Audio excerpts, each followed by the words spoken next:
Minister says BBC and festival organisers have questions to answer over broadcasting of chants during Bob Vylan set.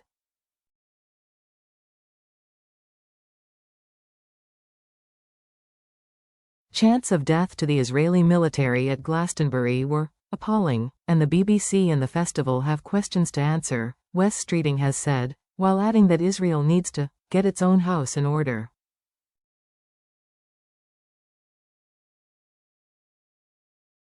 The health secretary said the chanting should not have been broadcast to those watching at home, highlighting that Israelis at a similar music festival were kidnapped, murdered and raped.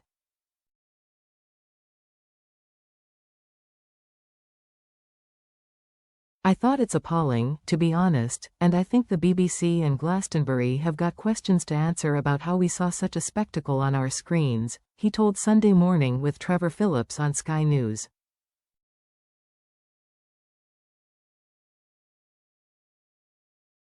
But I also think it's a pretty shameless publicity stunt, which I don't really want to give too much indulgence to for that reason.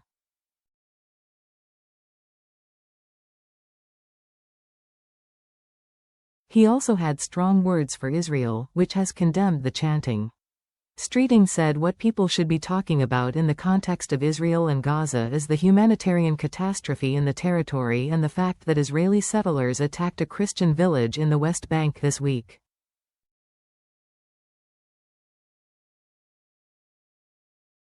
All life is sacred, and I find it pretty revolting we've got to a state in this conflict where you're supposed to sort of cheer on one side or the other like it's a football team, he said.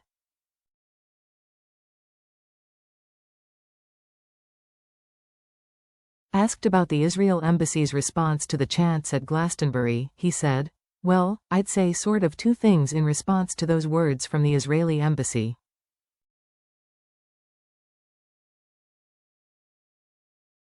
Firstly, I do think that if I take the equivalent of the war in Ukraine, I'm unequivocal about which side of that war I'm on.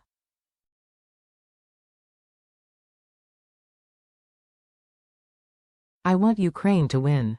Would I be celebrating or chanting for the death of Russian soldiers? No, I want to see an end to the war, and I want to see an end to the conflict.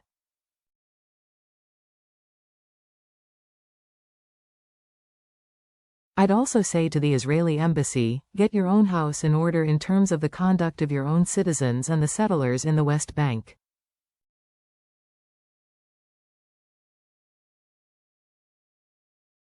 So, you know, I think there's a serious point there by the Israeli embassy I take seriously.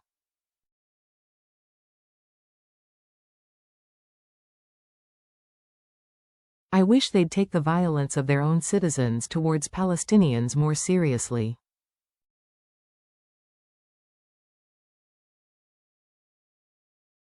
Police are examining videos of comments made by the acts Bob Vylan and Kneecap at Glastonbury as the festival enters its third day.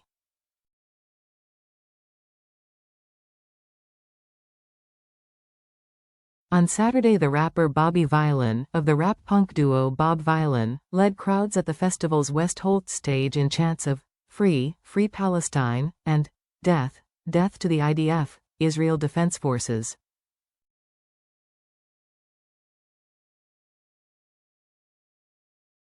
Describing himself as a violent punk, he said, "Sometimes we have to get our message across with violence because that's the only language some people speak, unfortunately."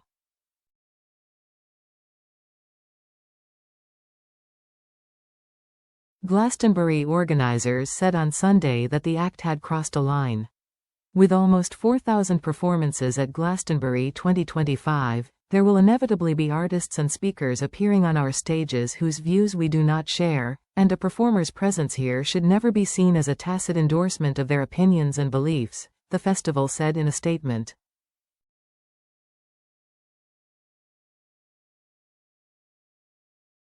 However, we are appalled by the statements made from the West Holtz stage by Bob Vylan yesterday.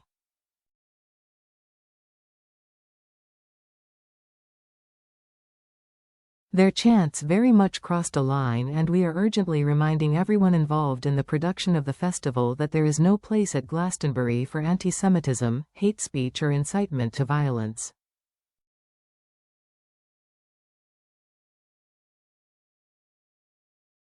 Bob Vylan performed before the Irish rap trio Kneecap, who called on fans to show up at Westminster Magistrates to support the band member Liamago Echanae, known as Mo Chara, who was charged with a terrorism offence for holding a Hezbollah flag at a London gig last November.